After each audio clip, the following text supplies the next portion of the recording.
Orientações sobre a adequação das atividades do Poder Legislativo às atuais diretrizes do Tribunal de Contas do Estado de São Paulo. E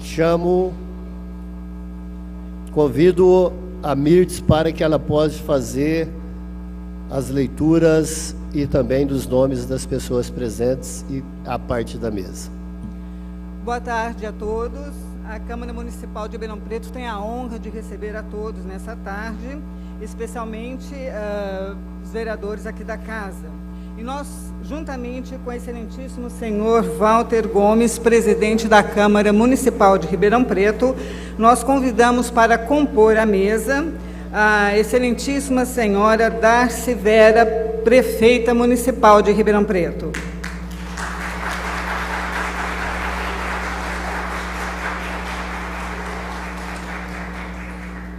A prefeita já, daqui a pouquinho, ela vem para cá. Nós convidamos também o excelentíssimo senhor Cícero Gomes da Silva.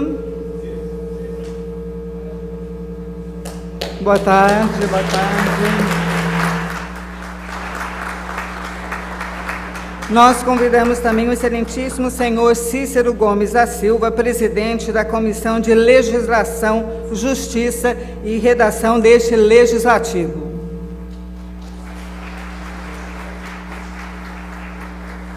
Convidamos o excelentíssimo senhor doutor Sérgio Siqueira Rossi, secretário-diretor-geral do Egrégio Tribunal de Contas do Estado de São Paulo, e nosso palestrante.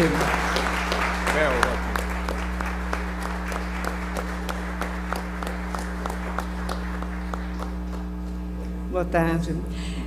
Convidamos o excelentíssimo senhor doutor Augusto Martinez Pérez, juiz titular da 4ª Vara Federal de Ribeirão Preto.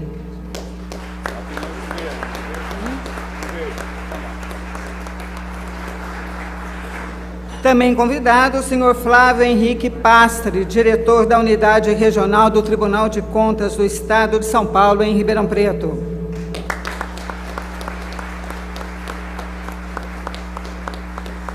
Convidamos o ilustríssimo senhor Sebastião Miziara, presidente da União dos Vereadores do Estado de São Paulo, a UVESP.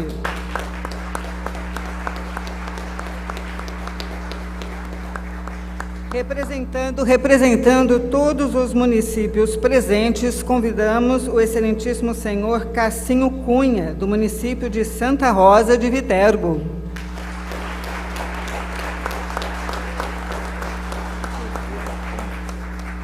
Convidamos também o excelentíssimo vereador Kleber Tomás de Camargo, presidente da Câmara Municipal de Jardinópolis, representando todos os vereadores aqui presentes.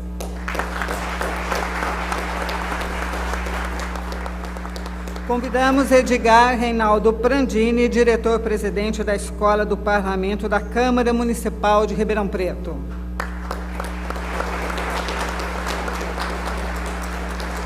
Composta a mesa, a Câmara agradece a presença de vocês, citando a presença das professoras, a professora doutora Leila Maria Alves Ancheski, do Departamento de Enfermagem da USP, e também a professora Maria Cândida de Carvalho Furtado, também da USP de Ribeirão Preto. Composta a mesa, convidamos o vereador Cícero Gomes da Silva para fazer a entrega do diploma de mérito especial ao nosso ilustre palestrante, doutor Sérgio Siqueira Rossi.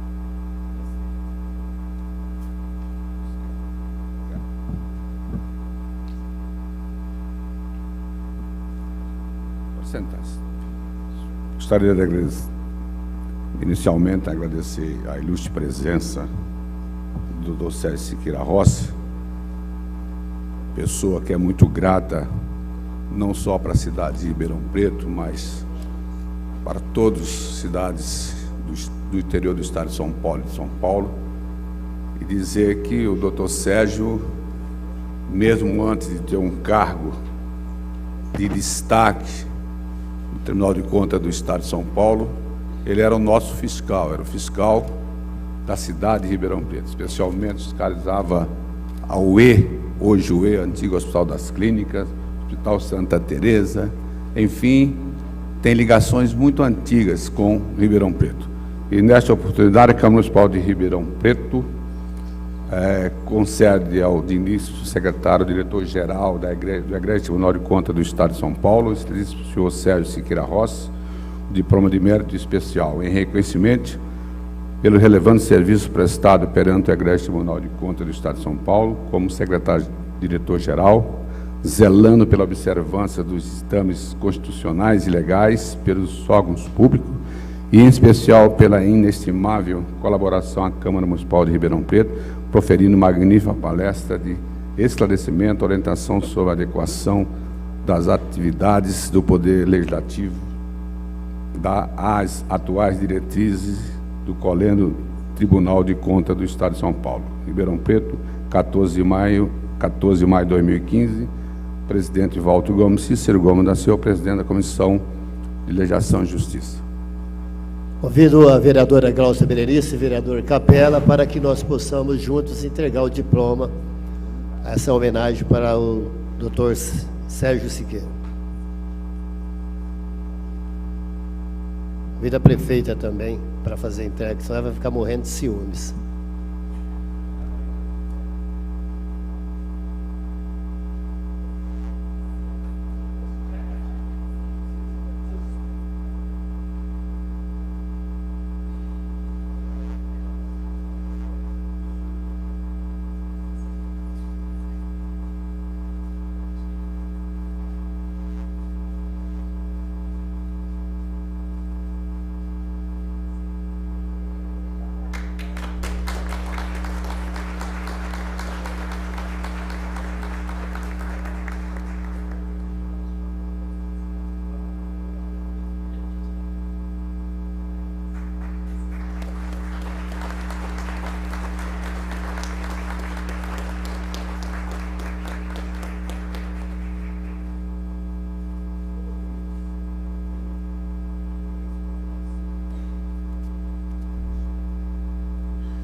Bom, aproveitando então agora esse momento, o agradecimento a todos os servidores da Câmara Municipal que colaboraram para a realização desse evento hoje aqui.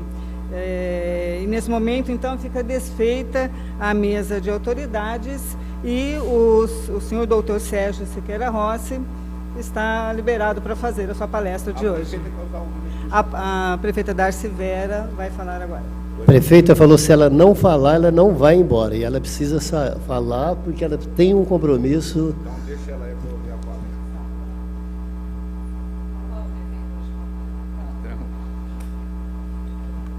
Boa tarde a todos. Quero cumprimentar o presidente da Câmara, Walter Gomes. Hoje ele está engraçadinho, fazendo brincadeira. Será que é porque veio de rosa? Tá bonito, Walter. Tá bonito mesmo. Presidente da nossa Câmara, obrigada aí pelas palavras. Cícero Gomes da Silva, presidente da Comissão de Legislação, Justiça e Redação, também da Câmara de Ribeirão Preto. Dr. Sérgio Siqueira Rossi, que é o nosso secretário e diretor-geral do Tribunal de Contas do Estado de São Paulo. Dr. Flávio Henrique, diretor da Unidade Regional aqui do Estado de São Paulo, também do Tribunal. Sebastião Miziara, nosso amigo, presidente da União dos Vereadores do Estado de São Paulo, que vem fazendo um trabalho excelentíssimo junto a todos os municípios e seus vereadores. Agradecer aqui os prefeitos, o Cassinho de Santa Rosa, Nenê de Dumont, Daniel, vice-prefeito de Pradópolis. Agradecer o vereador Kleber Thomas, de Jardinópolis, Capela Novas, que está aqui, nosso vereador, a Tita, de Cássia dos Coqueiros, a Marlene de Pradópolis, Carlão de Altinópolis, aos nossos secretários, Maria Sodré, que é da Assistência Social, Marco Antônio, da ERP-CODEP, secretário da Administração, Guilherme Luquezzi Júnior. Doutor Edgar Reinaldo Pratini, nosso diretor de Escola do Parlamento da Câmara de Ribeirão Preto, a todos e a todas, e a imprensa em geral, a vereadora Glaucia Berenice, e Acho que falei o nome de todos. Eu vim aqui por um motivo muito especial. Além de conhecer já a palestra e o trabalho que a UVESP faz em todos os municípios e ser uma fã, ter tido a oportunidade de já participar diretamente quando vereadora do trabalho que vocês desenvolvem nas câmaras municipais de todo o estado, te cumprimentar e vim dar um abraço especial ao Dr. Sérgio Siqueira Rossi e fazer um agradecimento público que talvez a Câmara desconheça. Quando nós pedimos a verba para a obra de combate à enchente em Ribeirão Preto, vereadora Gláucia, nós mandamos toda a documentação para Brasília e naquela época, Capela, nós mandamos os documentos em cima da hora e o documento que havia sido mandado para a gente veio com a marca d'água do Tribunal de Contas do Estado e deveria ter sido o carimbo e não apenas a marca d'água. E era esse o documento que estava impedindo a gente de receber a verba de combate à enchente, que foi da Jerônimo Gonçalves, pegando toda a extensão da Francisco Junqueira até aqui o entroncamento da Guatapará. E eu, naquele dia, era uma quinta-feira, final de tarde, por volta do meio-dia, saí daqui correndo atrás desse documento. Cheguei lá, Dr. Sérgio Siqueira estava na sala, pediu que eu aguardasse, que ele me receberia, e porque eu estava tão aflita. E eu disse a ele que eu precisava de um documento carimbado. Ele disse, mas eu já fiz, já foi enviado o documento. Eu falei, mas eles não aceitam com a marca d'água, eles querem o carimbo e a assinatura do presidente. Aí o Dr. Sérgio Siqueira disse para mim, prefeita, o presidente está de férias. Ele tirou esses dias de férias, está ausente do Tribunal de Contas do Estado de São Paulo. Eu pus a mão na cabeça e falei, Jesus, o que eu faço agora? A gente às vezes acha que o Tribunal de Contas é apenas um problema na vida da gente, por muitas vezes é a solução e é o caminho e é a luz para nos desviar dos problemas. E o Dr. Sérgio Siqueira, acho que falou, olha, eu gosto tanto de Ribeirão Preto, tanto, que eu não deveria falar que o meu presidente está na praia tal, na rua tal, próximo do número tal. Eu não poderia te contar isso. Mas não vai dar tempo. Já são quase 6 horas da tarde. Aí eu falei, bom, ele está querendo me ajudar, ele só não me deu o telefone. Mas eu achei.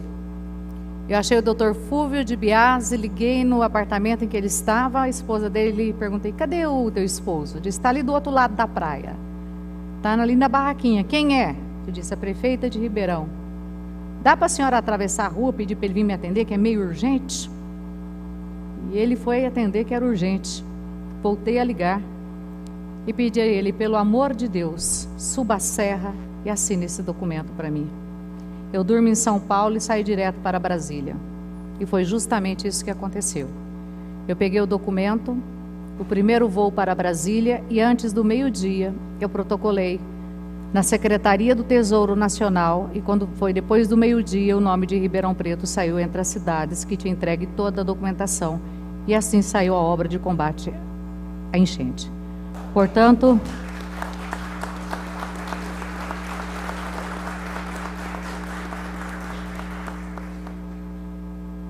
essa cidade, eu não vou te dizer que te tenho como filho, porque é chata, porque a gente querer falar a idade da gente, mas eu tenho um enorme carinho por você. E acho que você deveria e deve ser chamado de filho de Ribeirão, porque somente faz isso por uma cidade quem realmente se sente filho dela. Hoje, a Câmara Municipal, te fazendo esse agradecimento, eu me junto a essa representatividade. Para mim, Dr. Sérgio Siqueira, essa placa não representa apenas o seu trabalho por todo o estado de São Paulo, mas principalmente a minha gratidão pelo que o senhor fez por mim e por Ribeirão aquele dia. Nem o Mercadão, nem a rodoviária, nem o Centro Popular de Compras, nem o Pronto Socorro Central e nem a Câmara Municipal hoje convive com as enchentes, graças à ousadia do senhor de ter me dado o endereço, sem querer, querendo, aquele dia à tarde, no final daquela tarde. Portanto, meu muito obrigada. Obrigada.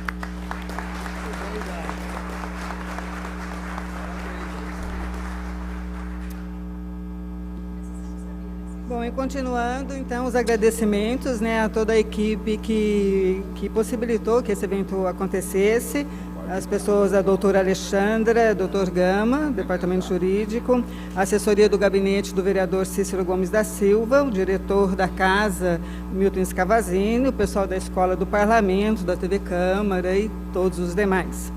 Nesse momento, então, fica desfeita a mesa de autoridades e convidamos o doutor Sérgio Siqueira Rossi para, então, começar a sua palestra aqui na Câmara de Ribeirão Preto. Eu só gostaria de pedir para que o doutor Marco Antônio pudesse sentar aqui no meu lugar, que eu tenho um outro compromisso, e agradecer. Muito obrigada.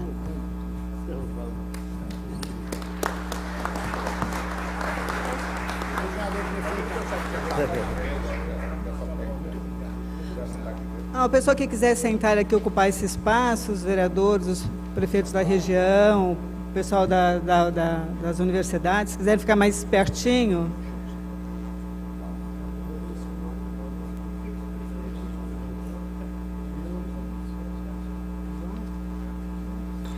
Bom, enquanto o pessoal vai chegando aqui, vamos aproveitar para agradecer as presenças dos presidentes de câmaras aqui da região, Carlos Eduardo Pedroso Fenerick, de Jabuticabal, Ronaldo de Oliveira, de Pradópolis, Glauco Estevão de Queiroz, de Luiz Antônio, Luiz Carlos da Silva, de Altinópolis, Baltazar Garcia, de Monte Alto, Itamar Gomes Bueno, de Cravinhos, João Batista Estevão dos Santos, de Cássia dos Coqueiros, Helder Luiz de Almeida, de Santo Antônio da Alegria, Marco Antônio Garcia, de Franca, e Baltazar Garcia, de Monte Alto.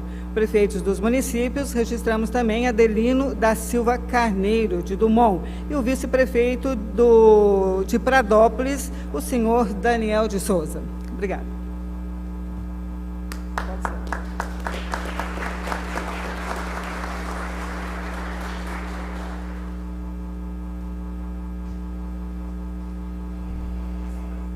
Antes de começar a brincadeira, vamos falar um pouquinho sério, né? Cadê o responsável pelo controle interno? Ele foi apresentado para mim agora há pouco. Ele está aqui? Tá? Tá. Ofensa à Lei 4.320, já que recebi sem haver prestado serviços. Tá certo. Guarda aí. Não faça isso outra vez, tá certo? Quanto à gravata, tem uma explicação para a cor. Fiquei entre o verde e o vermelho, mas ela apenas mostra a alegria da rodada da Libertadores da América ontem à noite. Tá certo? Estou aqui manifestando toda a minha satisfação com os resultados de ontem. Não sabia se vinha de verde e resolvi vir de vermelho.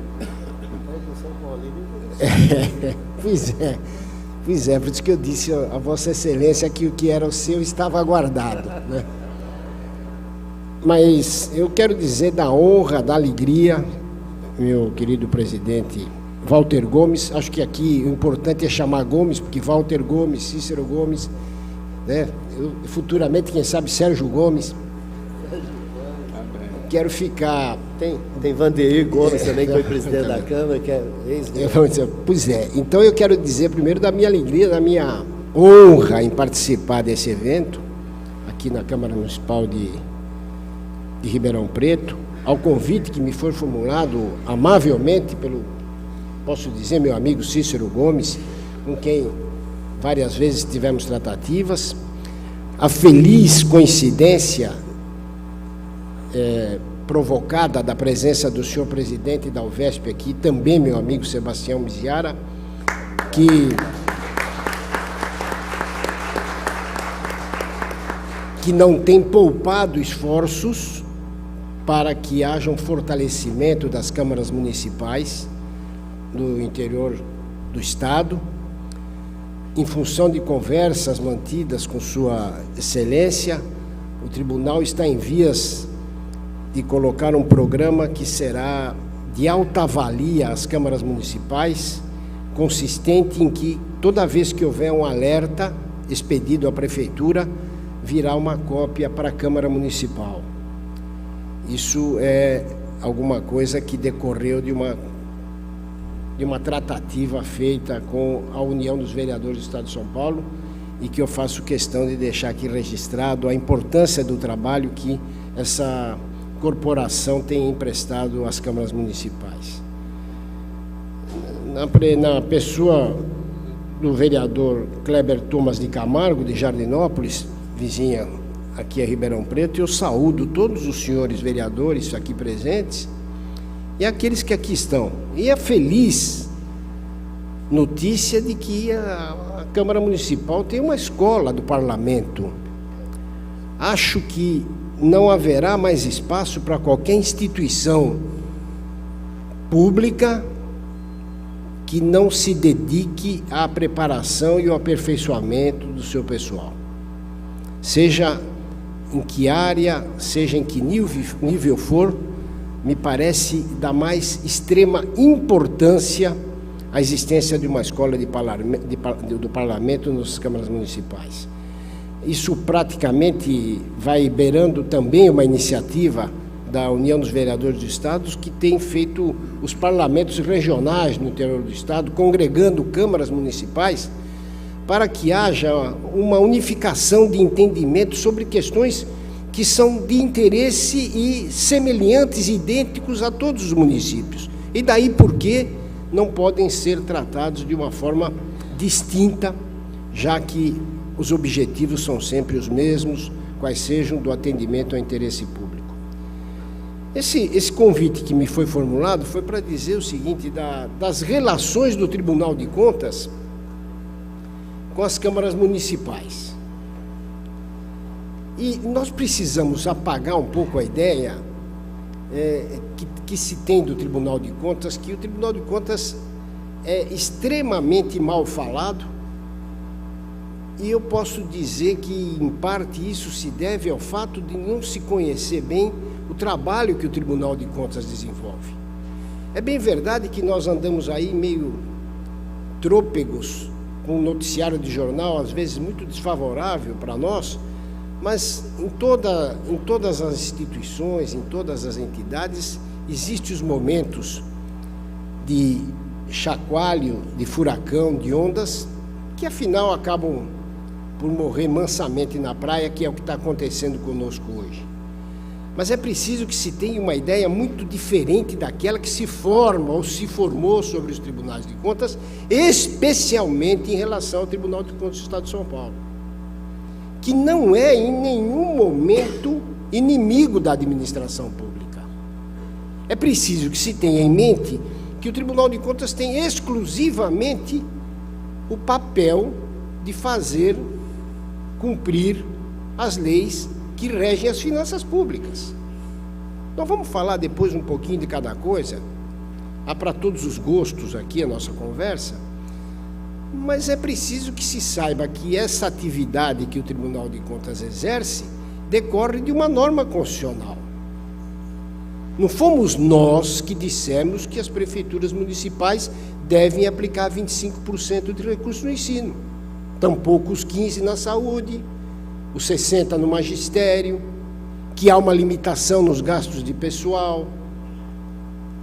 Isso decorre de regramento constitucional ou de legislação infraconstitucional, cujo papel de verificação compete a nós, do Tribunal de Contas. Daí porque não podemos ser vistos como inimigos. E nem podemos imaginar que quando o fiscal faz uma observação no relatório de fiscalização que não condiz com exata medida daquilo que se passa com a entidade, é de se lembrar que não se subtrai dessa entidade em nenhum momento o direito de defesa, o contraditório e da explicação do que efetivamente acontece.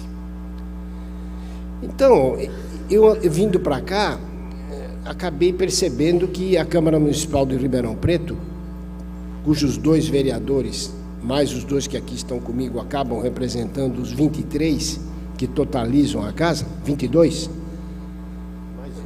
chegando mais um, é uma Câmara eclética. Eu vi aqui professores, religiosos, delegados de polícia, músicos, ou seja, eu não estou em terra de cego. Portanto, eu tenho que calcular bem o que é que eu vou dizer e o que é que eu vim aqui transmitir nessa tarde àqueles que têm a paciência de me ouvir. Talvez eu não seja tão chato quanto o Faustão, mas no fim eu vou dizer, agradeço pela paciência com que me ouviram. Eu dividi a nossa conversa em 2 momentos, que um deles eu chamo a missão das câmaras municipais.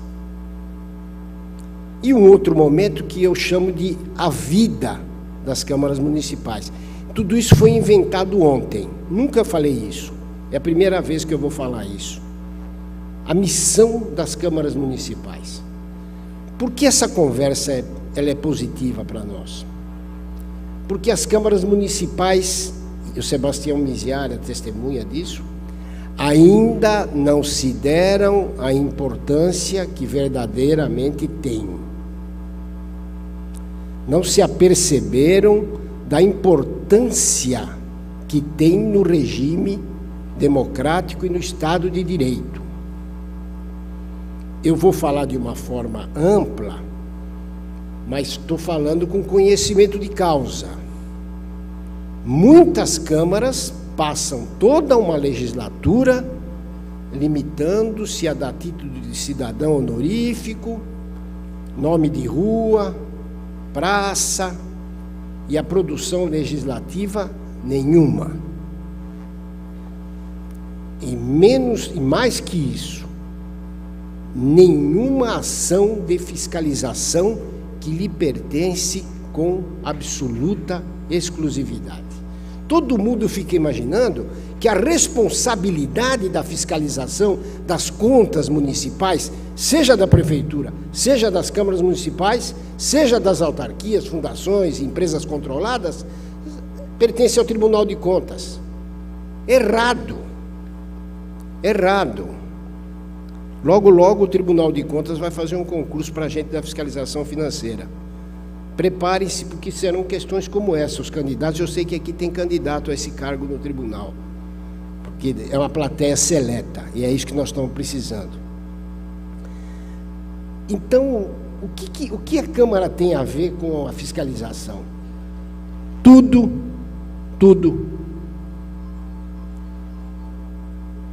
De informática, eu só sei que começa com H.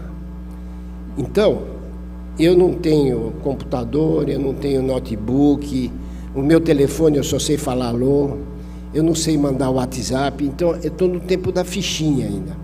Então eu trouxe uma fichinha, que é o meu notebook. E eu vou pedir a paciência dos senhores para entender o que eu estou querendo dizer. Artigo 31 da Constituição Federal.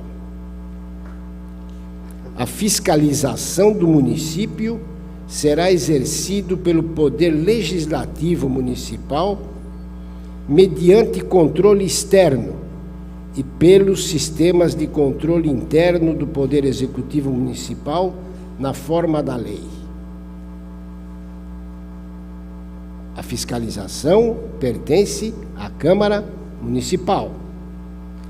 O controle externo da Câmara Municipal será exercido com auxílio do Tribunal de Contas do Estado, ou do município, ou dos conselhos de contas municipais, onde houver.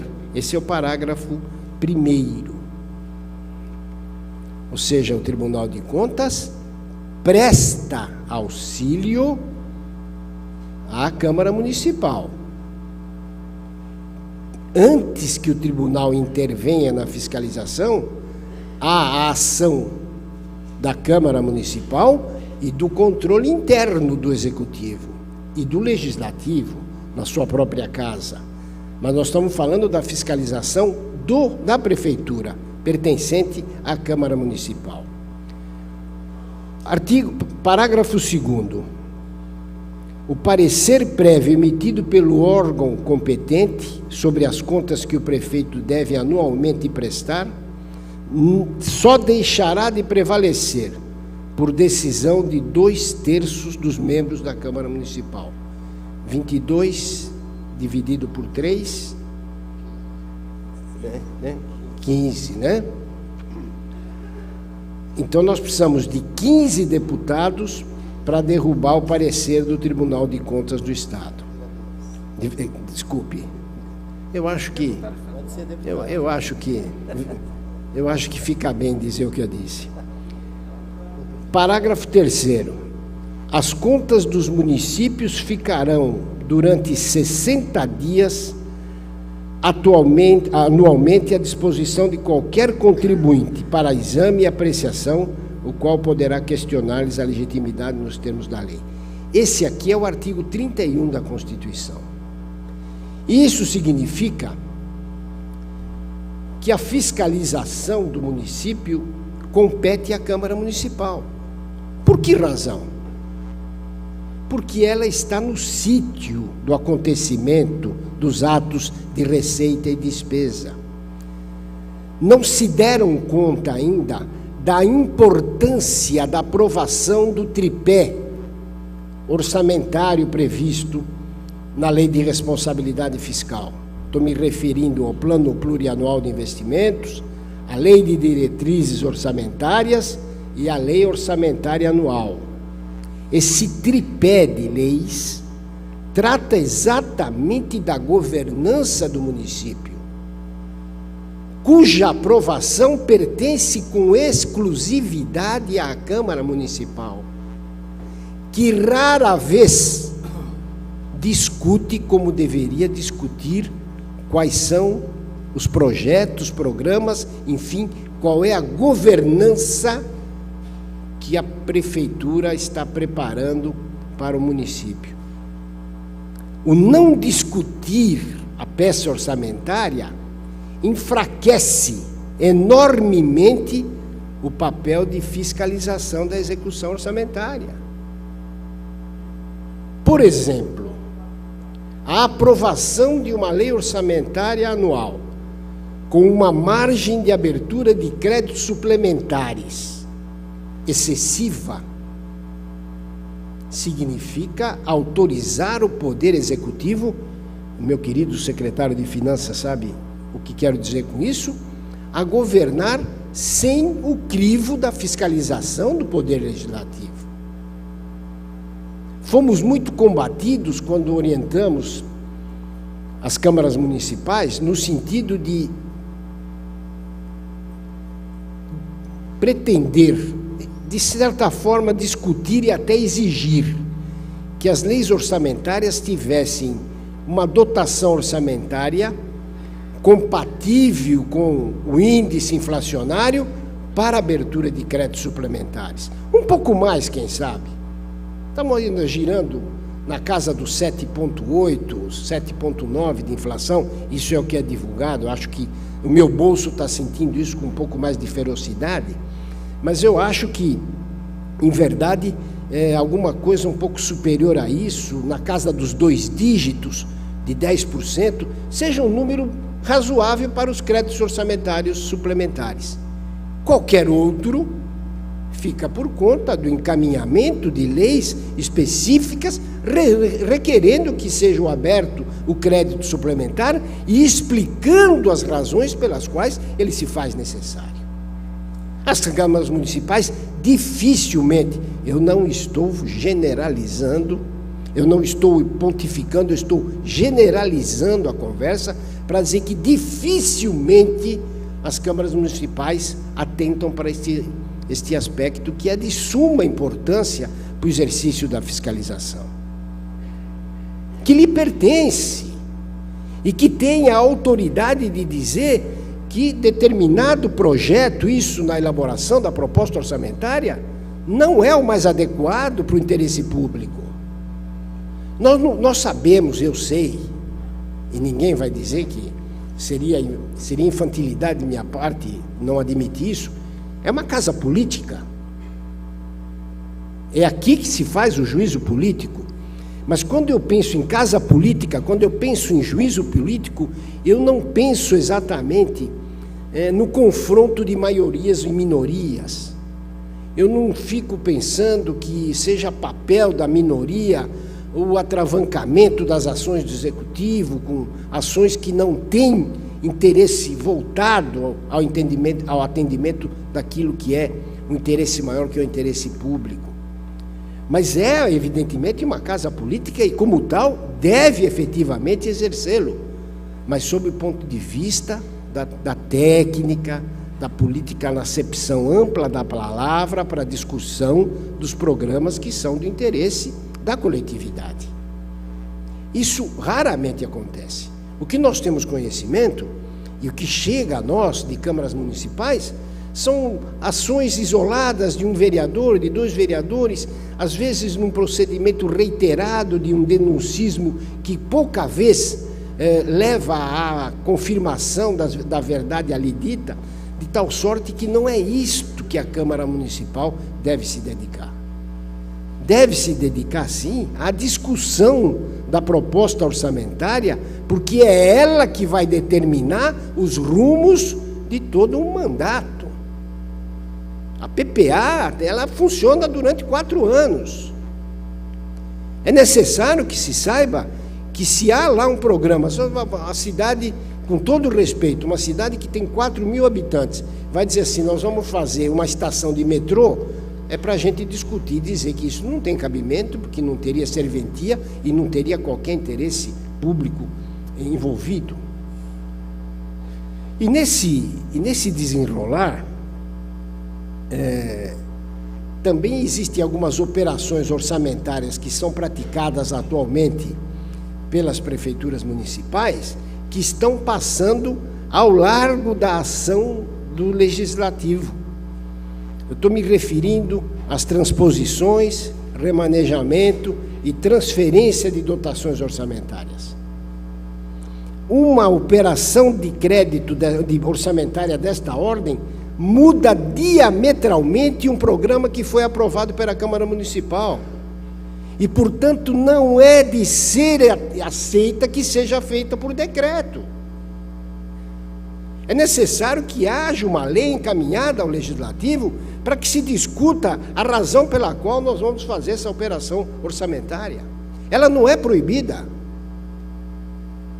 Discutiram muito, enfrentaram muito um posicionamento que eu sustentei, dizendo que isso pode vir contido na LDO, numa margem de até 20%, e quando não for isso, que ela venha em leis específicas cada vez que for necessário. Isso se confirmou recentemente com a edição da Emenda Constitucional número 85, que dispensou a lei para esse tipo de operação orçamentária exclusivamente para a área da ciência e tecnologia. O que, a contrário senso, significa que todas as demais alterações dependerão de leis específicas, que dará ao Parlamento Municipal a oportunidade de discutir se efetivamente isso é o melhor para o município. Não está havendo qualquer invasão da independência entre os poderes. O papel do Legislativo é o papel de fiscalização, com titularidade absoluta e de imensa gravidade, porque todo mundo acha que o Tribunal de Contas é o órgão que julga as contas do prefeito. Todo mundo não, hoje, de tanto o tribunal falar, um monte de gente já aprendeu, mas tem um monte de gente que ainda não compreendeu que não é o Tribunal de Contas que julga as contas do prefeito, é a Câmara Municipal. E essa decisão da Câmara Municipal é privativa. E ela pode ter um ingrediente político? Claro que pode e deve ter, mas político na acepção ampla e pura da palavra. Somente 2/3 da vereança deixam de fazer prevalecer o parecer do tribunal. O que isso significa? Que tanto pode mudar o parecer que o tribunal disse que é para desaprovar, para dizer não, nós vamos aprovar, como também o tribunal disse que é para aprovar, e a Câmara disse não, nós vamos desaprovar. E há sempre um questionamento dizendo, como fica o Tribunal de Contas? É um trabalho imenso, uma avaliação, um relatório vasto, imputações inúmeras, para que a Câmara Municipal acabe por derrubar o parecer do tribunal e, por razões que às vezes são exclusivamente de ordem política, aprovar as contas da Câmara Municipal. Como fica o papel do Tribunal de Contas? O papel do Tribunal de Contas fica exatamente onde ele devia estar, no papel dele. E não ofende o tribunal em absolutamente nada, já que a Constituição oferece às câmaras municipais a competência privativa de julgamento das contas. Portanto, a derrubada do parecer a nós nada significa. E quem derrubou o parecer do Tribunal de Contas? A Câmara de Vereadores. E quem é a Câmara de Vereadores? É o povo. É a vontade popular. Estado de Direito, regime democrático. Resolveu-se que seria melhor a decisão que aprovasse a conta ou que desaprovasse a conta, mas que fosse tomada pela Câmara Municipal. Alguma ofensa às competências do tribunal? Nenhuma, já que o artigo 31 diz exatamente o quê? Que nós prestamos auxílio à ação de fiscalização das câmaras municipais. Claro que alguém pode dizer, poxa, mas o parecer do Tribunal de Contas tinha uma indicação de coisas muito graves que deveriam ser vistas pela Câmara e talvez manter o parecer. Essa é uma outra questão, uma outra discussão, um outro dia. Tanto que nós, do Tribunal, temos anualmente publicado, não sei se tem sido do conhecimento dos senhores, a posição das contas das prefeituras com as suas respectivas câmaras. Quantas foram julgadas, como foram julgadas, qual a motivação. E às vezes tem umas assim, ó. Essas aí às vezes fica um pouco triste, porque o motivo foi porque xingou a nossa mãe. Então, não é bem isso que a gente queria ver. Mas, na maioria das vezes, o julgamento não é um julgamento que enfrentou tecnicamente as razões do tribunal. Mas nós também temos que entender que o fato de a gente ter como determinante a rejeição de uma conta porque não foram quitados os precatórios judiciais, pode, a juízo da Câmara, dizer eles não foram quitados porque, se quitados tivessem sido, haveria prejuízo para o atendimento de uma área mais prioritária nesse momento. Este é o juízo de valor da Câmara Municipal. Claro que o ideal é que se faça o quê? O tribunal disse, não aplicou os 25% no ensino, porque incluiu despesas que não são autorizadas pela Lei de Diretrizes e Bases. A Câmara Municipal deve, com essa informação, buscar o quê? Mesmo derrubando o parecer do tribunal, alertar, advertir o Poder Executivo que a área da educação é uma área sensível de recursos públicos e, como tal, deve ser prestigiado como a Constituição impõe. Da saúde, nem diria, porque a preocupação é absolutamente desprezível na medida que, no ano passado, nós rejeitamos uma única conta por conta de não aplicação de recursos na saúde. Não sei se não foi lá que nasceu a dengue, porque foi inacreditável que não tivesse conseguido gastar os 15% previstos na Constituição Federal, já que todos os demais municípios extrapolam esse mínimo, seja pela demanda, que é enorme, e vossas excelências mais do que eu sabem disso, mas também porque a determinação judicial para a compra de remédios de alto custo e que ameaçam o prefeito de cadeia e por aí vai. Então, a desistir de parte do Legislativo a responsabilidade em saber da importância que tem para o interesse público no julgamento das contas. Porque eu quero lembrar que é exatamente deste julgamento que o prefeito pode se tornar inelegível. Não é pelo parecer desfavorável do Tribunal de Contas. Esse não torna ninguém inelegível. O que torna inelegível o prefeito é a decisão tomada aqui, nesse plenário. Há rumores de uma emenda constitucional que vai estabelecer que, enquanto a Câmara não Municipal não julgar as contas do prefeito, prevalece o parecer do Tribunal de Contas. Por que isso? Porque tem câmaras municipais que têm 10, 12 anos de contas na prateleira. Não julgam as contas, por razões políticas. Mas não aquela política que eu falei agora, aquela política boa. Agora eu estou falando da má política, da omissão do Poder Legislativo nessa ação que lhe é obrigatória, exclusiva e privativa. Então esse julgamento torna inelegível. E ele vem precedido de sérias consequências. Eu trouxe aqui um farto material, mas não sei se é o caso, mas vou referir a alguns aspectos. Todo mundo sabe que existe, meu notebook, artigo 59 da Lei de Responsabilidade Fiscal.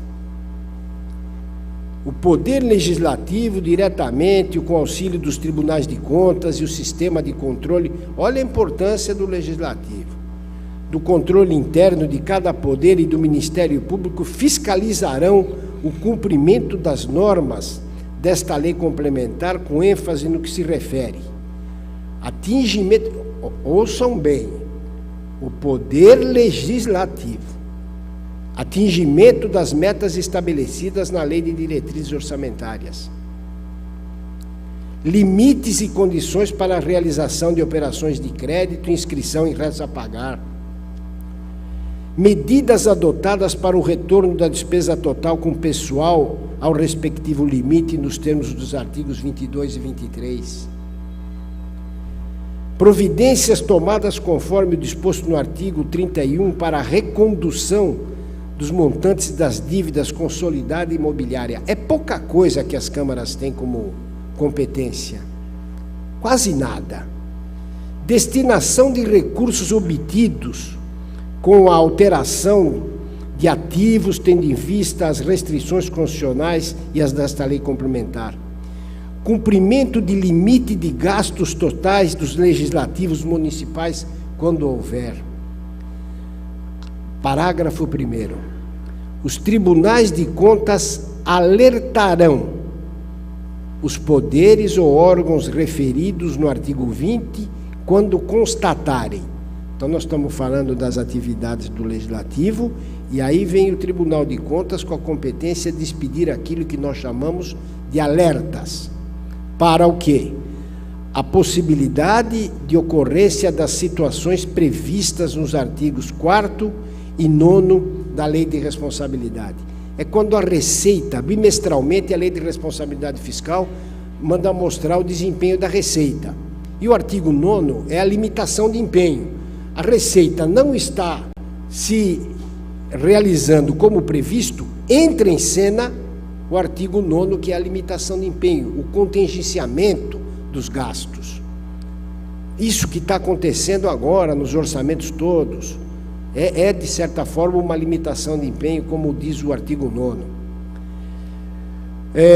Que o montante da despesa total com o pessoal ultrapassou 90%, que é o limite prudencial previsto na lei. Então, cuidado com o acréscimo dos gastos de pessoal. 3. Que os montantes das dívidas consolidadas imobiliárias das operações de crédito e de concessão de garantia se encontram acima de 90% dos respectivos limites. Não deixar que o endividamento extrapole e que cause essa ruína que os municípios estavam vivendo antes da Lei de Responsabilidade Fiscal e que ainda continuam amargando.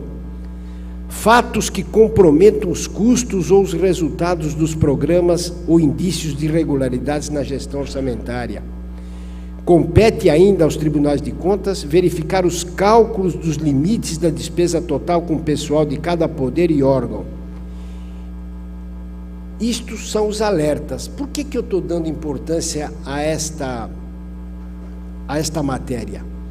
Porque o Superior Tribunal Eleitoral decidiu que o não atendimento aos alertas do Tribunal de Contas configuram ato de improbidade dolosa, aquela improbidade dolosa que está prevista na Lei 64 de 1990 de inexigibilidade dos agentes públicos.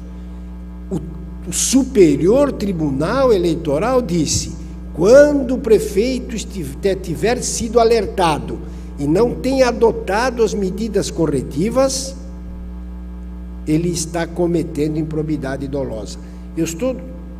A situação seria exatamente esta. O tribunal veio fazendo o exame das contas da prefeitura ou da própria Câmara, aí vai ter uma pequena diferença, mas vamos ficar na prefeitura.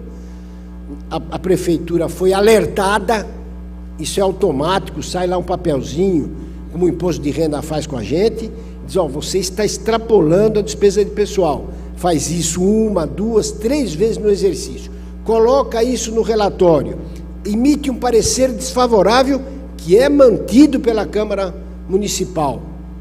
Na hora da candidatura, ela é impugnada. O assunto é discutido na Justiça Eleitoral. E a Justiça Eleitoral disse: desatendeu os alertas do tribunal, está configurada a inexigibilidade do candidato e ele fica fora da eleição. E passa a não poder exercer cargo público. Não preciso dizer a importância que isso tem para o Poder Legislativo. É o artigo 59 da Lei de Responsabilidade Fiscal. E por isso, a importância da iniciativa que foi geminada numa conversa com a União dos Vereadores, para que esses alertas cheguem ao Poder Legislativo, para que ele possa reclamar do Poder Executivo as medidas necessárias à correção, porque ninguém está interessado em desaprovar as contas. Já chega a nossa frustração com isso. A nossa frustração, e eu diria pessoal, porque esse é o 19º ano que o Tribunal de Contas anda pelo interior do Estado, fazendo palestras em todos os municípios e privilegiando, especialmente nos últimos 10 anos, os municípios de menor população, onde se reúnem os municípios da região. Estivemos em Bom Jesus dos Perdões, segunda-feira, 24 municípios sediados nessa região. Já estivemos em João Ramalho, na região de Presidente Prudente, há 15 dias atrás. Nós vamos em todos os rincões do Estado para dizer o que está acontecendo com as contas de prefeituras e câmaras municipais. E aí, a frustração a que me referi, ela tem razão de ser. Eu vou só usar um número aqui, que são as contas de 2012, porque vocês sabem que a sistemática do tribunal é esta. Por exemplo, nesse momento nós estamos ultimando as contas, estamos acabando de apreciar as contas de 2013. Já estamos em 2015, 2 anos para fazer isso? Não. A conta só chega em março de 2014. E a nossa fiscalização começa a partir de 2014 e a lei nos confere até o dia 31 de dezembro do ano seguinte para emissão do parecer. Quando a Lei de Responsabilidade Fiscal chegou em 2000, no dia 4 de maio, fez 15 anos a lei, e tem um monte de gente falando sobre a lei, eles não entendem nada dela, mas estão falando. Escrevem sobre ela, escrevem coisas que não têm absolutamente nada a ver com nada, esquecendo-se do que efetivamente interessa, que é o sítio dos acontecimentos da despesa. Então, nesses 15 anos, quando a lei veio em 2000, nós nos atrevemos a escrever um livro comentando a Lei de Responsabilidade Fiscal. E nós tínhamos a convicção que no ano da vigência da lei, que era o ano de 2000, os efeitos dessa lei não seriam de ser cobrados dos municípios, porque ela entrou em vigência no dia 4 de maio, exatamente nos 8 meses finais em que surgiam as vedações principais para os agentes públicos. Por exemplo, o artigo 42 da lei. E nós sabíamos que não haveria tempo de mudanças naquele panorama. Então tivemos lá um número razoável de desaprovações, mas tínhamos a crença de que no próximo ano de final de mandato, que seria 2004, esses números estariam na descendente. Lê do engano, para cima. Continuaram a não observar, e aí já era tempo de observar, porque 4 ou quase 5 anos haviam se passado e estávamos na mesma. Mas deve ser sazonal. 2008, que também é um ano final de mandato, ascendência, mais contas desaprovadas. E o tribunal na rua falando, e o tribunal explicando, não pode isso, não pode aquilo.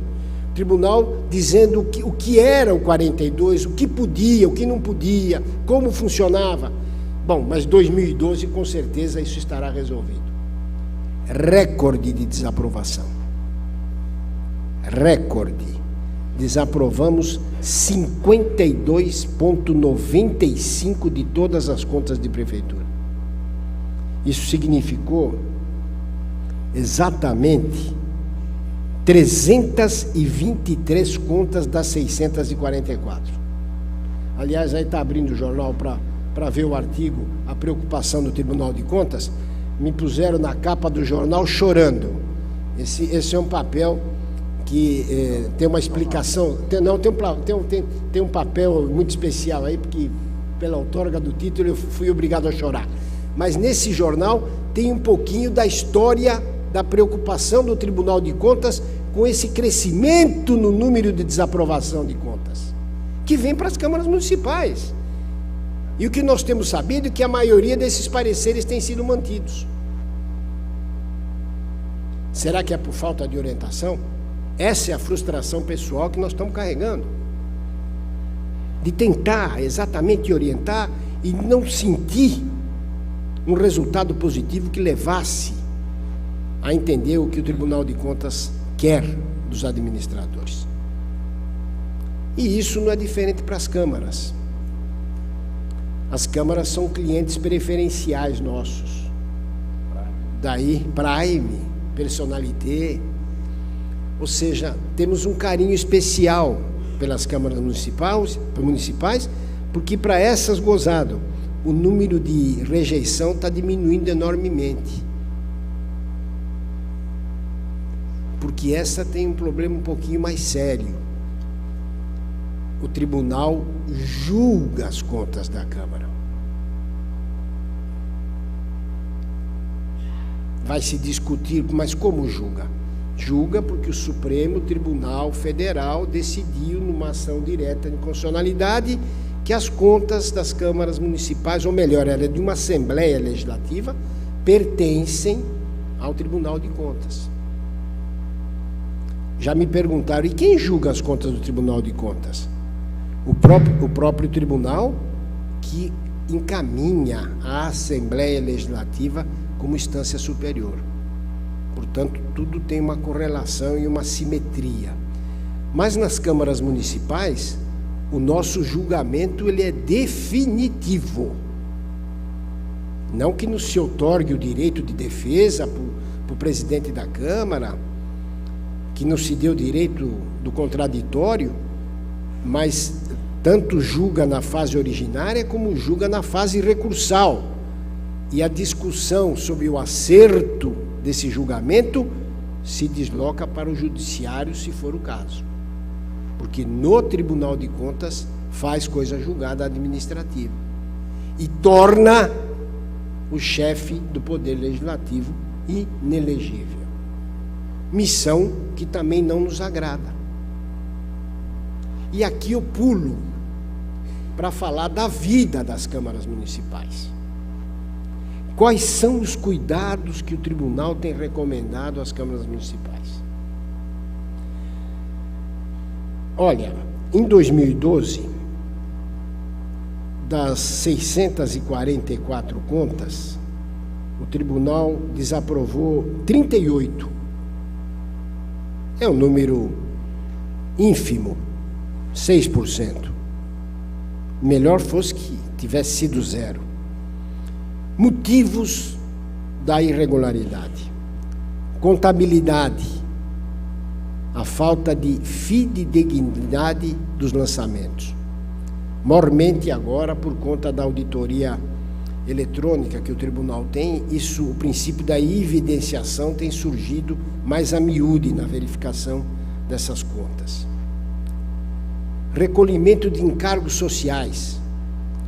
As câmaras são fortes devedoras dos regimes previdenciários, seja o regime previdenciário próprio, quando for o caso, seja do regime geral. Fica devendo, não paga, faz parcelamento para 230 meses, quando na verdade esse dinheiro é um dinheiro absolutamente carimbado e não poderia em nenhuma hipótese ser causa determinante de rejeição de conta e ficar devendo. Até porque é um dinheiro que eu diria abençoado, porque vai garantir a aposentadoria a quem dedicou a sua vida à administração pública. Ele deve ser tratado com muito zelo. Não é por outra causa que o Tribunal de Contas fez no ano passado um mutirão fiscalizando no mesmo dia 100 entidades previdenciárias de regime próprio e apurou 1 bilhão de perdas na aplicação de recursos previdenciários. Estou falando de 1 bilhão por conta de empresecas que fazem consultoria, assessoria de aplicação de dinheiros da Previdência para rendimentos em entidades de nenhuma sustentabilidade, de nenhuma rigidez, pondo em risco o patrimônio do segurado. Tem uma cidade bem próxima daqui que teve que fazer um grande aporte para o Instituto de Previdência, dado o prejuízo que foram causados com as aplicações feitas. Déficit. As câmaras municipais também têm déficits. E o Tribunal de Contas insiste em que haja no tratamento do recurso público esses cuidados do artigo 4º e 9º da lei. Se a dotação orçamentária está se mostrando insuficiente, é necessário que haja um contingenciamento de gastos, que haja um estabelecimento de prioridades para os gastos. Porque o desequilíbrio entre receita e despesa é o princípio básico que a lei de responsabilidade quer preservar. Equilíbrio de contas. Ela quer que se realize superávit para a minimização do grande estoque de dívida que os municípios carregavam. Eu vou dizer que a lei de responsabilidade fiscal, que ainda não foi absolutamente absorvida por todos, já causou, sim, enormes resultados favoráveis. Nós fizemos um levantamento sobre os precatórios judiciais, que são devidos depois dessa última decisão respeitosamente equivocada do Supremo Tribunal Federal, e a média de comprometimento da receita corrente líquida com precatórios é só de 7,63%. É muito pouco. Os municípios conseguiram quitar os seus passivos judiciais. Claro que tem município devendo 49% da sua receita corrente líquida em precatórios. Por isso a importância do equilíbrio entre receitas e despesas. E eu disse, o que a Câmara tem a ver com isso? Ora, a economia de dotação da Câmara pode reverter em benefício do Executivo para a minimização das suas dívidas, desde que o Executivo tenha segurança de que a fiscalização que ele praticou mostre que o dinheiro gasto pelo Executivo foi bem gasto. Daí a importância de toda essa inter-relação. Gastos com pessoal. Esse é um calcanhar na vida das câmaras municipais. A lei de responsabilidade fiscal impõe um limite de 6% para os gastos de pessoal. E da dotação das câmaras municipais, 70% deve ser com a folha.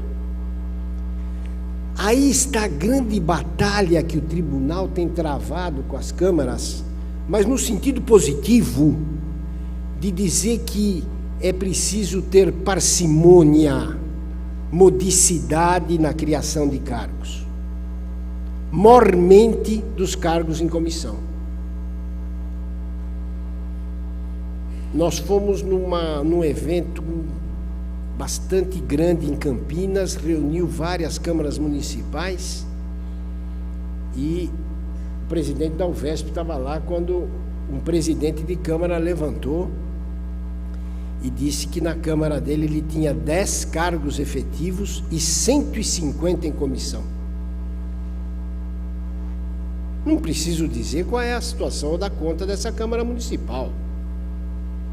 E houve lá um princípio de incêndio entre o presidente e um vereador, porque o vereador inadmitia o corte de quem quer que fosse na Câmara, dos cargos em comissão.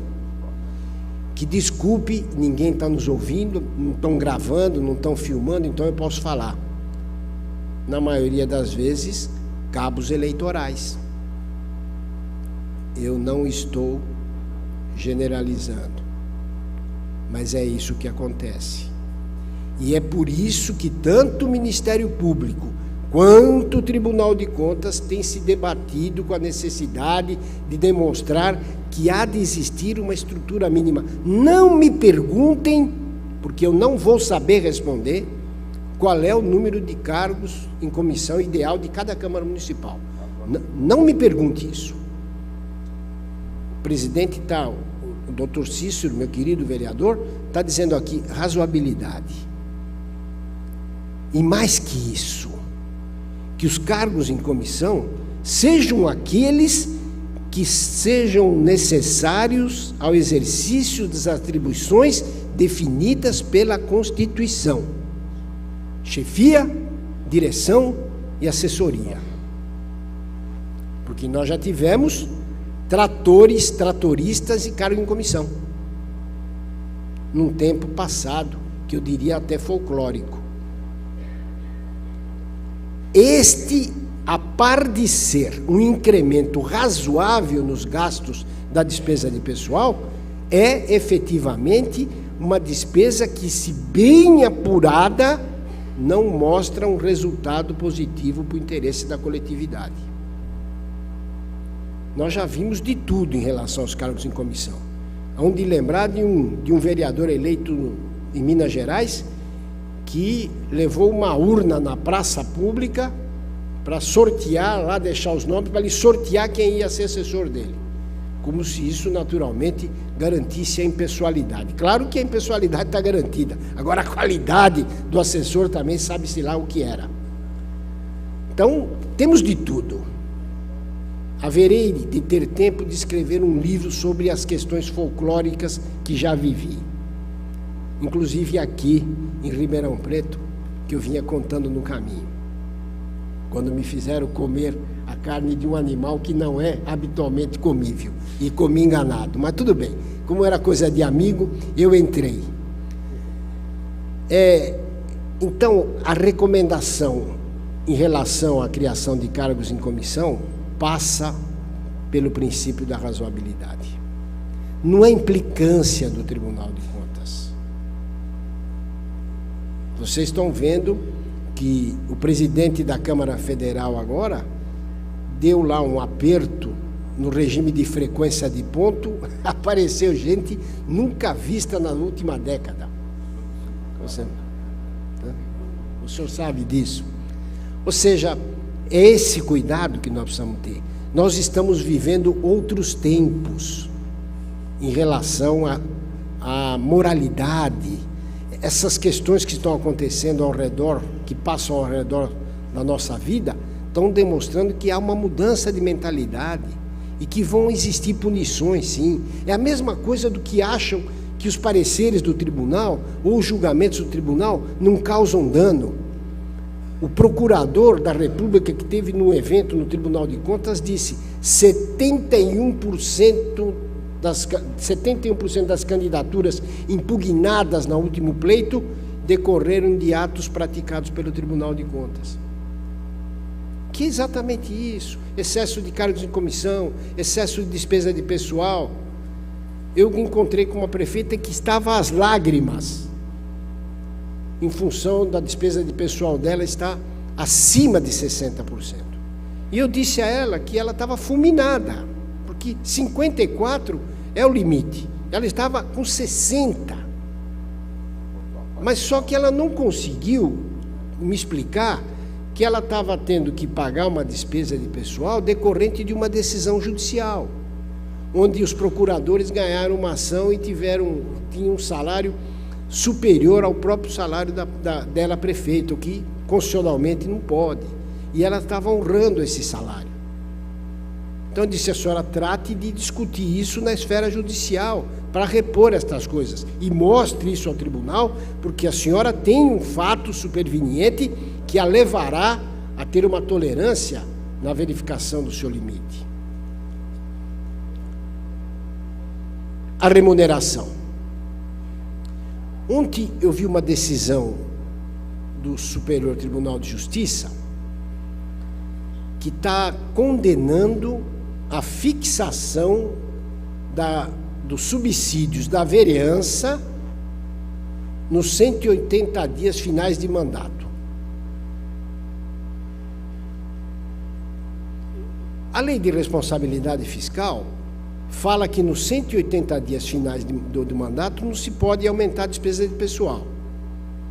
Quando se diz não se pode movimentar a equação. Se eu estou lá com 53%, 52%, 51%, 50%, e eu tenho receita, o numerador e o denominador vão se acompanhar. E com isso eu posso fazer despesa de pessoal, desde que o percentual esteja mantido. Isso significa aumento de pessoal.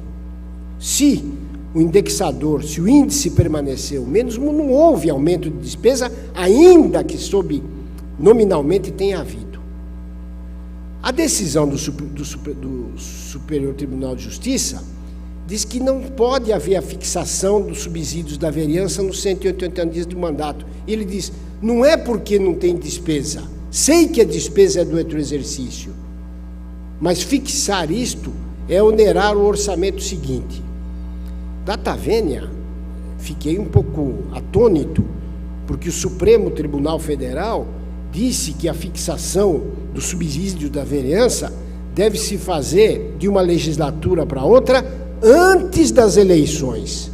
E os 180 dias é exatamente o período antes das eleições, é outubro.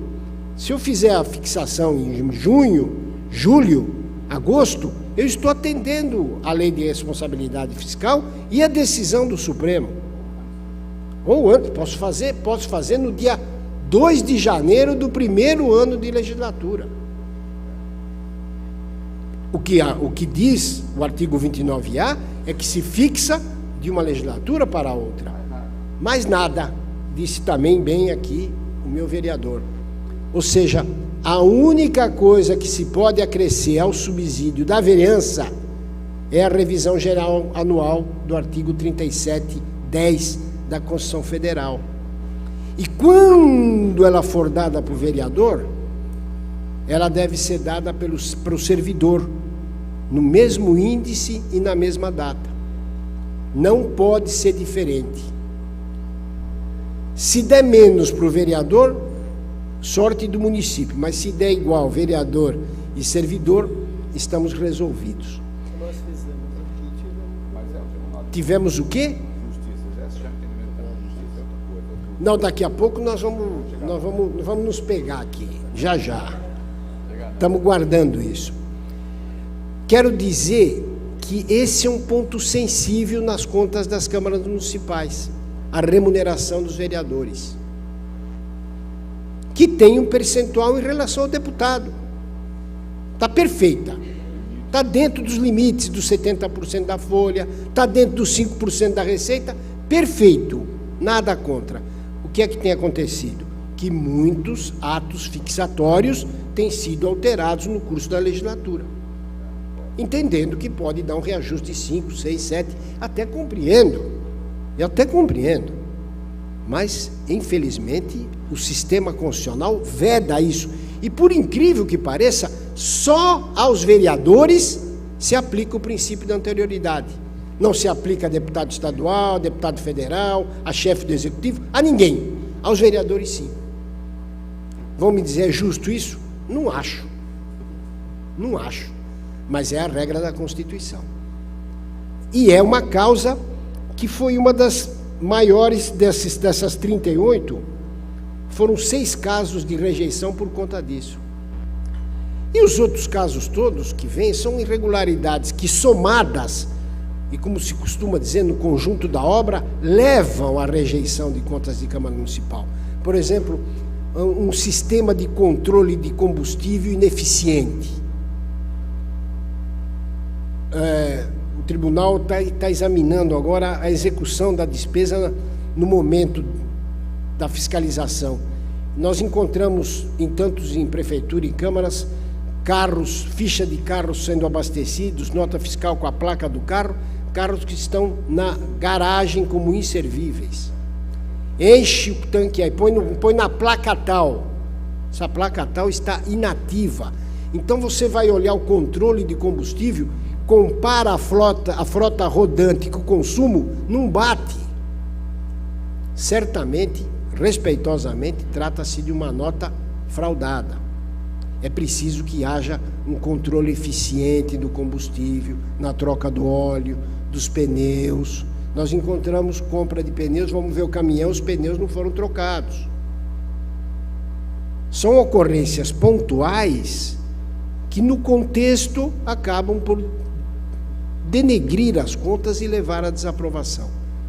Outra coisa que dizem é: o Tribunal de Contas proíbe os vereadores de ir em congressos, seminários, simpósios. Jamais o Tribunal de Contas faria isso, primeiro porque não tem competência. Isso trata-se de um ato discricionário do poder. E segundo, porque me parece absolutamente razoável que ele efetivamente participe de um congresso, que ele seja afiliado a uma entidade como a UVESP.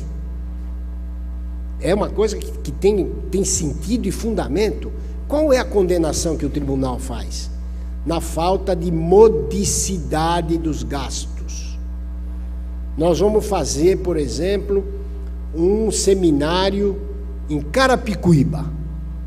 Vão 2 vereadores. Mas se ele for em Fortaleza, vão 17. É melhor, né? E às vezes, em alguns casos, acompanhado da primeira-dama e às vezes acompanhado da segunda-dama. Estes gastos descaracterizam aquilo que nós estamos buscando. A cada congresso, a cada seminário, há de existir uma rotatividade entre os vereadores participantes, que os gastos sejam módicos. Não é porque nós saímos de casa e estamos acostumados a tomar uma 51, quando a gente vai para o seminário, vamos tomar um uísque 21 anos, porque o dinheiro não é nosso, é o dinheiro público. Há de existir esse tratamento de carinhoso com o dinheiro público.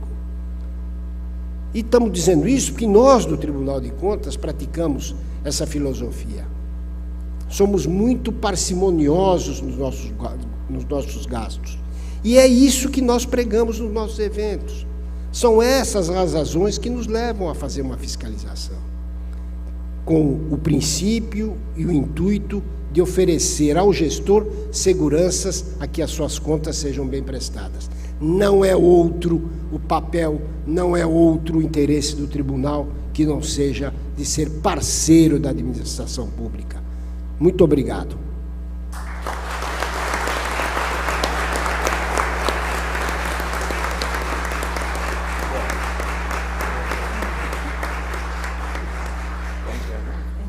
Vai suspender um pouquinho. Vamos emendar, né? Vamos emendar que o pinguim está me esperando. Bom, após essa aula sobre um tema tão importante aí para os municípios, o doutor Sérgio vai responder perguntas e dúvidas. As perguntas podem ser feitas sem 2 pessoas com microfone. Quem tiver interessado, só levanta a mão.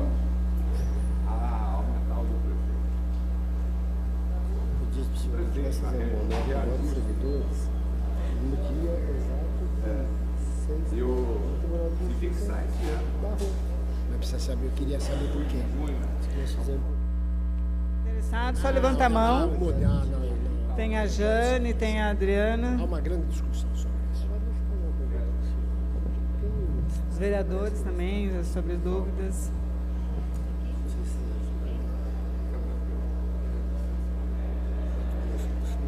Campo Grande. Eles votam no momento do da eleição. Pode. Os deputados fazendo de jeito nenhum. De jeito nenhum. Aqui. Não, os deputados. Os deputados podem. Os deputados podem. Os vereadores que não. Boa tarde.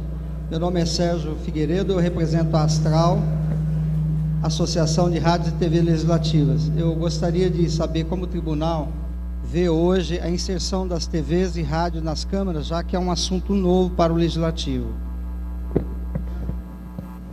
Deixa eu dizer que eu estou disposto a responder qualquer pergunta que seja referente à atividade do Tribunal de Contas, independentemente da abordagem que eu fiz. Questões que cada um pode ter carregando dúvida, mesmo essa que não é do tema, mas eu estou aqui exatamente para esclarecer qual é a compreensão que nós temos disso. Nós achamos que, seja a rádio ou a TV, de qualquer um dos poderes, a divulgação dos atos praticados no âmbito desses poderes tem uma finalidade bastante importante para o interesse público e principalmente para aquilo que no momento é inadiável, a transparência. Ou seja, hoje não há mais espaço para que haja sigilo nos negócios da administração. Os cuidados que deve se ter é com a forma de contratação desses órgãos de divulgação e principalmente o cuidado com a preservação do artigo 37, inciso 21 da Constituição Federal e não tornar a difusão das atividades do Parlamento como um ato de promoção pessoal dos agentes. Porque a Constituição veda e a Justiça Eleitoral pode sim fazer uma impugnação, a Justiça não, o Ministério Público Eleitoral pode sim fazer uma impugnação dessa candidatura. Mas é uma despesa que o Tribunal tem entendido cabível, desde que parcimoniosa. Mais alguma pergunta? Alguma dúvida? Magnus, sou vereador em Barrinha. Eu gostaria de saber qual é a consequência dessas câmaras que não fazem o julgamento das contas do Executivo, como o senhor deu exemplo aí no caso de câmaras que não fizeram há 12 anos, por exemplo. Qual é a consequência para o presidente nesses termos? Nenhuma. Há tempos atrás, houve, a menos que haja uma inserção na lei orgânica, né? Se houver uma inserção na lei orgânica criando alguma forma de penalidade, muda um pouco. Mas, acho que há 10, 15 anos atrás, a Assembleia Legislativa acumulou 20 contas de governador. Não é 20 anos, 20 contas. Seriam 80 processos. E se chegou à conclusão naquele momento, passado tanto tempo, que era preciso resolver essas contas. Elas precisavam ser julgadas. E se fez aí um acordo, um macroacordo dentro do Poder Legislativo, no sentido de que numa única sessão se votassem essas contas e, a partir daí, o Legislativo não mais entraria em recesso se não votasse as contas do governador. Daí porque, a partir de então, o Legislativo tem anualmente votado as contas do governador, por uma imposição feita na própria Constituição Estadual, que se pode resolver no âmbito do município com uma inserção na lei orgânica do município, que é a Constituição Municipal. Mais alguma dúvida? Uma boa oportunidade.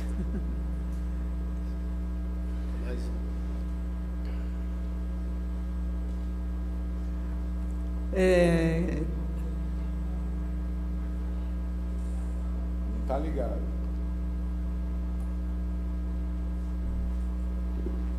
Alô. Se nas compras da administração de pequeno valor, os orçamentos podem ser feitos com base apenas na internet, que a gente pega dos sites oficiais, alguma coisa assim? Olha, eu acho que é um veículo que está auxiliando muito na pesquisa de preços para fins de elaboração do orçamento estimativo da despesa é a BEC, a Bolsa do Estado, onde você tem uma variedade enorme de itens de preços e também um sistema que é chamado CIAfísico, que pode ser consultado e é uma fonte idônea para servir como atendimento ao artigo 43 da Lei de Licitações. O padrão da BEC, em que ele consta o valor, seria o suficiente para substituir os 3 orçamentos que a gente costuma tirar a média? Eu acho que cautelarmente, não. Eu não ficaria. Claro que ele é de altíssimo valor, ele é idôneo, afinal de contas, ele tem uma formação muito consistente. Mas não custa, ao mesmo tempo, pode ser que em determinado momento o preço que está na BEC é superior a um que está sendo praticado no mercado e que você, na fonte de pesquisa local, logra uma vantajosidade na sua negociação.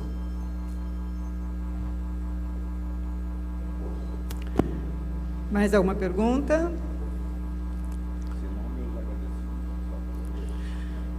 Bom, se não há mais nenhuma pergunta, a Câmara Municipal, o presidente da Câmara quer falar.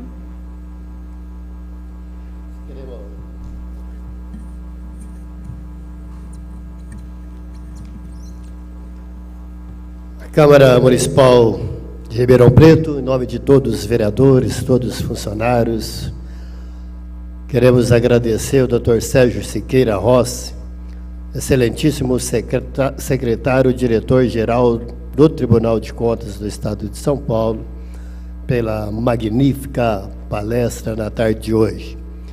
E também queremos agradecer a todas as pessoas que estão presentes. Agradeço a todas as pessoas que fazem parte da mesa e, quem sabe, em breve, novamente, o senhor voltará aqui para fazer essa magnífica palestra que o senhor acabou de fazer. Muito obrigado, está encerrado.